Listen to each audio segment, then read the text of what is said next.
All right, this is Chris Haskins, and welcome to Ninja Negotiating. This audio series is designed to show you exactly how to talk to sellers, how to talk to homeowners when you're going in to try to get the contract to buy the property. Over the course of time, of the next months, you're going to hear me talking to several sellers. We're going to discuss how I get them to give me owner financing, how I get them to give me subject twos, substitution of collateral, whether I want to get a lowball offer in. We're going to cover the whole gamut from A to Z and get you talking to sellers immediately.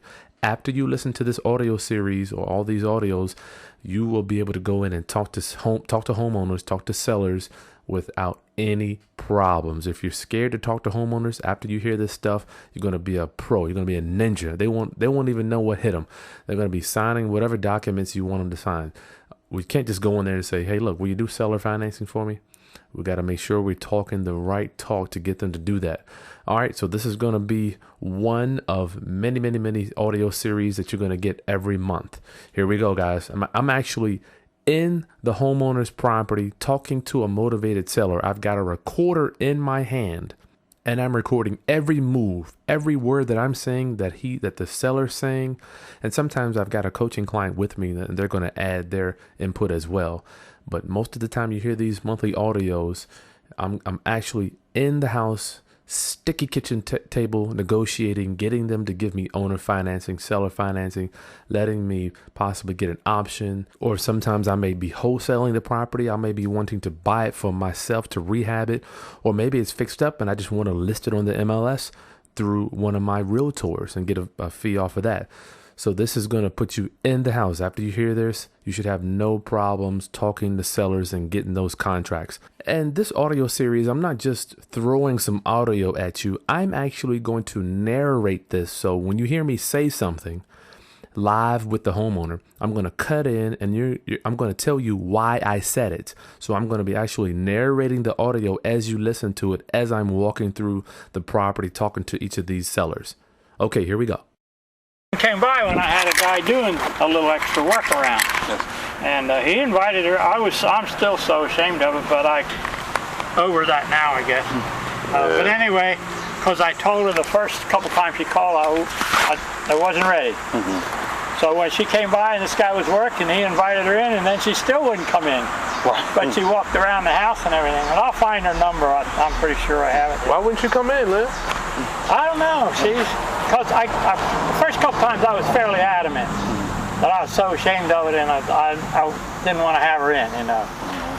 She's really a nice lady. I met her, I was chairman of the Site and Hearing Committee of our Alliance stuff, so I interviewed her to financially qualify her for eye exams and eyeglasses. That's how I met her.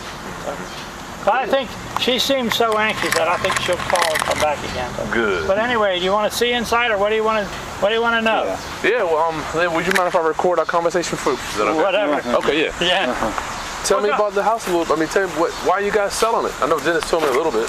Well, Okay, guys, here we go. Tell me a little bit about what's going on. Why are you selling it? Let's get the ball open. Let's crack Pandora's box right open. Let's get right to the nitty gritty. Tell me what's going on in your life and tell me how did we get here? How did we get to calling us to sell us your house? That's going to get the ball rolling. That's going to get your seller to open up to you, to want to tell you more, to share life experiences. And you're going to be right there saying nothing and listening attentively. My wife died a year ago or so. Sorry to hear that. Frankly, 1998, we had a 21-year-old son died. Wow. Also.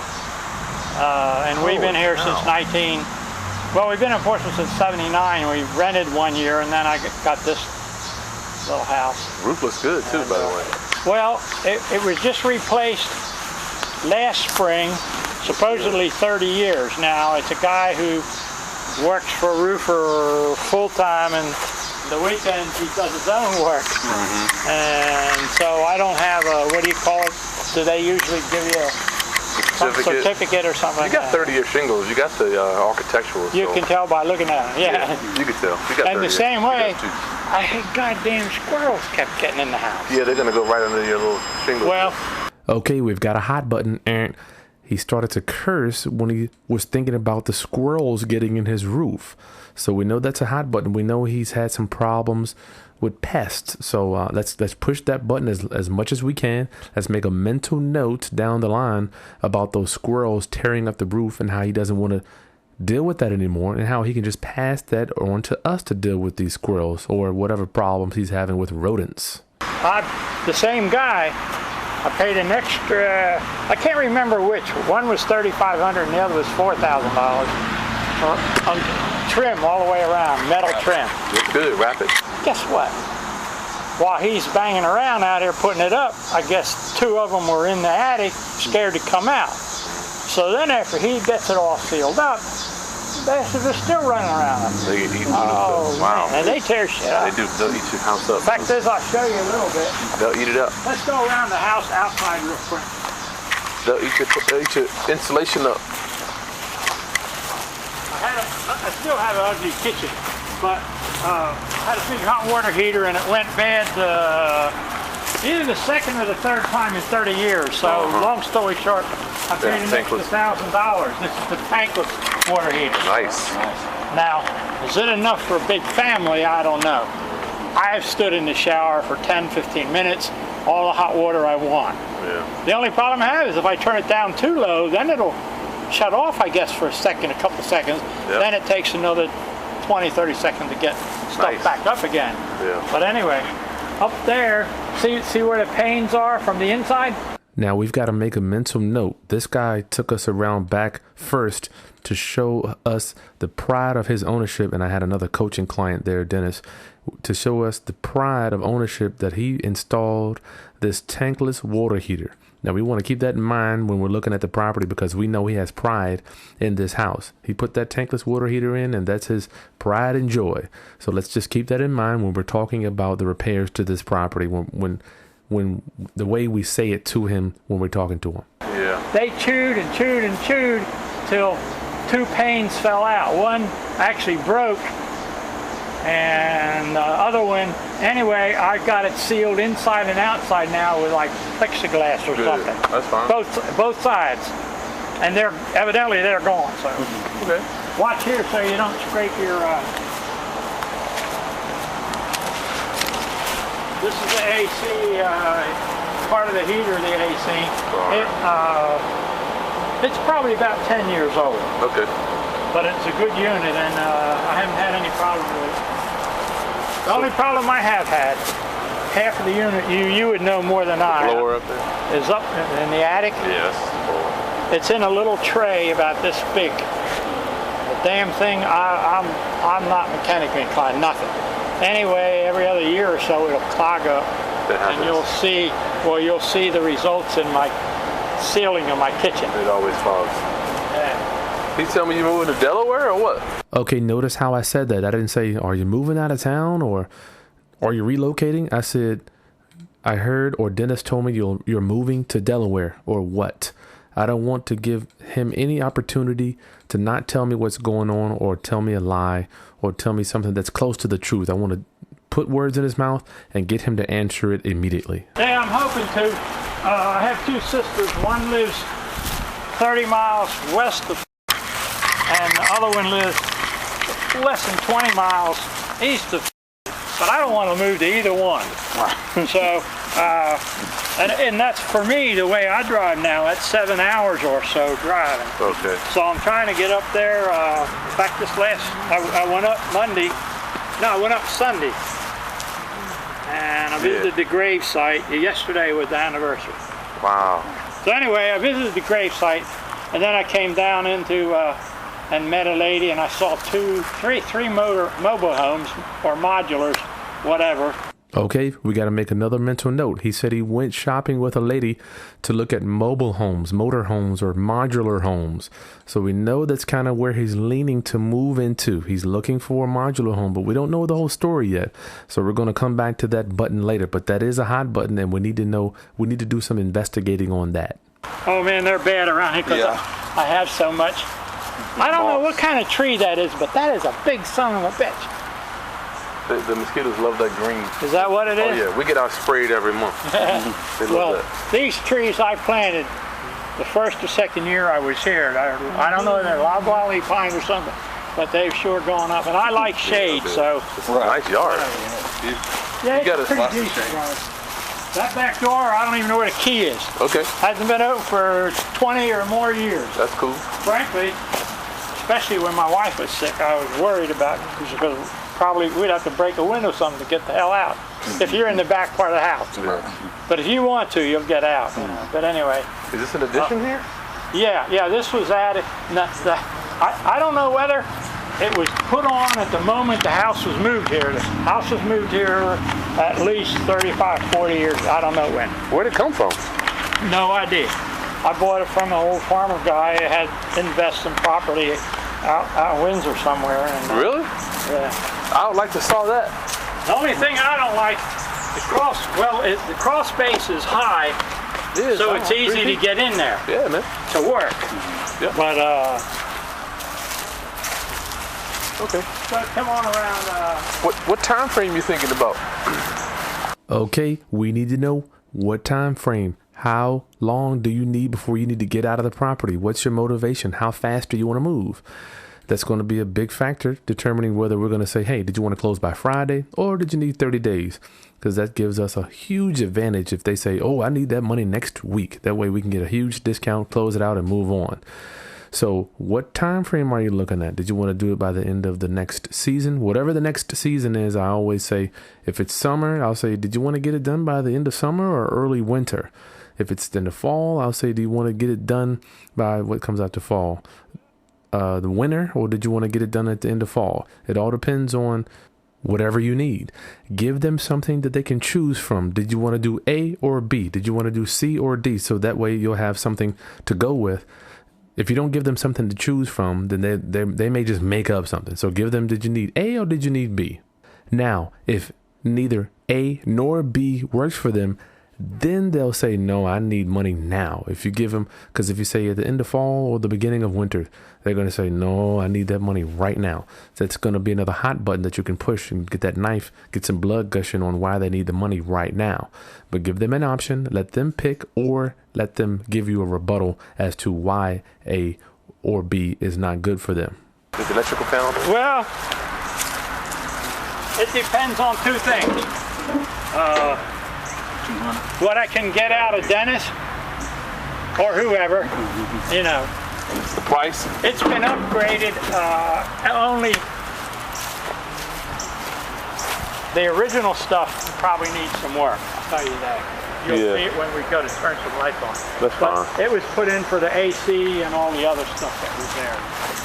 So you say your time frame depends on how much you get and what else? Yeah, a little bit. I saw the house that I think would be what I'd really like. See that one?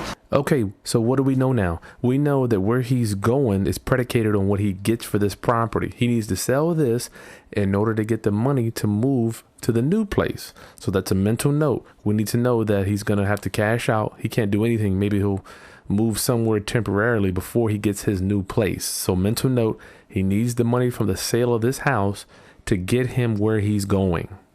Sealed on both sides too, the same way. Yeah. And would you believe, see the paint that I had, paint job? The guy that did it about 2 years ago wanted a recommendation and he was bragging about what a good job he did. That white?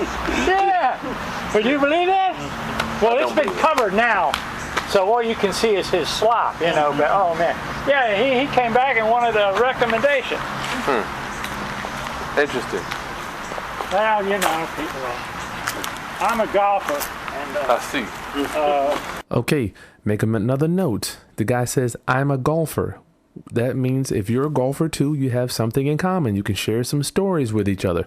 It just so happens that Dennis, the coaching client that was there at the time, he is a golfer. He golfs all the time.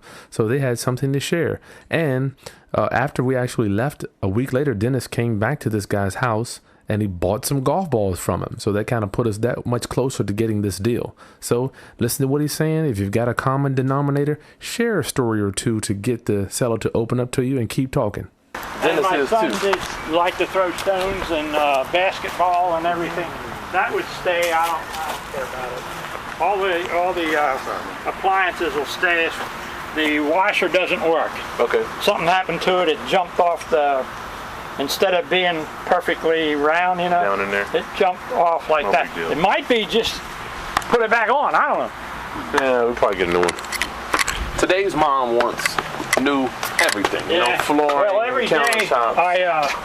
Just throw it out there while you're walking around. Well, you know, today's mom or today's home buyer wants new everything. Windows, flooring, countertops, kitchen cabinets. Just throw it out there and see what the reaction is. Maybe it'll be good, maybe it'll be bad, but that way you can judge where to take the conversation. Today's homeowner wants every brand new everything. If they're trying to push on you this used equipment or this used washing machine, just let them know that, you know, today's homeowner kind of wants everything to be new, you know. carry out a couple bags. This is going to the thrift store tomorrow morning, I guess. The door jamb need to be replaced. Step over it if you don't mind. Okay. What do they call that, the bottom piece there? Threshold. Yeah, it's, you can look that much underneath. And that's why I have a thing there all the time. The door too probably need to be replaced. I think there's a pane of glass missing. Whose stuff is this? Do it. Whose stuff is this? Okay, a lot of times when you're dealing with someone that passed away, they leave a lot of stuff or a lot of junk in the properties after they're gone. So when you walk in there, just ask, whose stuff is it? That's hopefully going to push an emotional button for the homeowner to get them talking more and telling you why they want to sell the property. Whose stuff is this? And just shut up. Let them tell you, because they usually have a long story that they're going to tell you what happened with all that stuff that's left in the house.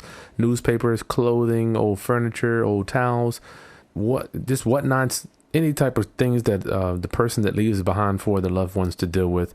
A lot of times they don't want to really deal with that stuff, but they have to, and it's very emotional. That's mine now. It was ours. When she got in pretty poor health, it got out of hand for both of us. And the first 2 months, I just didn't do much of anything. Not bad. But I'm working now. Every day I take some stuff somewhere. I would want to take some of these better pieces of furniture, but Okay. I'm not strong on it. This has gone to the trash. I'm absolutely ashamed of it. I couldn't even sleep in there for a while, so I slept here. I bet. Well, we're gonna follow you. You're gonna give us a tour. I'll give you the grand tour, Bubba. So this is what? A little dining area? Yeah, it was a dining room. Only we had 2 dining room tables and could never eat here. As you see, when it leaks, this is what happened to The it. air conditioner? Yeah. And the hot water heater was here, and those goddarn pipes were all over, and I finally, the second or third time when it flooded all over, You gotta clean those things I up. decided to get it out, but that need to be capped and refinished, I guess. Alright. Now, all the utilities here will stay. The washer, dryer, the dryer, the washer's the one that's broke. Alright. The dryer works real good. This was the 3rd bedroom, basically, but it's storage room, and I work a lot on golf clubs, mostly cosmetic type stuff, but I'm learning a little bit. What are you gonna do with all these golf clubs? Well, I actually had a little shop for a couple of months, a couple of different times. Okay, there we go again. What are you going to do with all this stuff? Is all this junk or whatever it is piled up in this property? This guy had hundreds of golf clubs, just probably thousands of golf balls laying around. But mentally get them moving out of the property. What are you going to do with it? That's going to mentally say, hey, what am I going to do with it? Where am I going to take this stuff? You're going to help them move themselves out when you ask that question. And it didn't go so well, so I had to bring them back. I took most of the junkier stuff, and I gave a lot of it to the thrift store, and I'm just starting to get set up to try to do, internet. So Yeah, maybe you could sell stuff on the internet. you might be able to fix this real easy. I don't know what happened. This was working, and all of a sudden it quit working, and I put a new tube in it. Maybe what do you call it? Elements go out.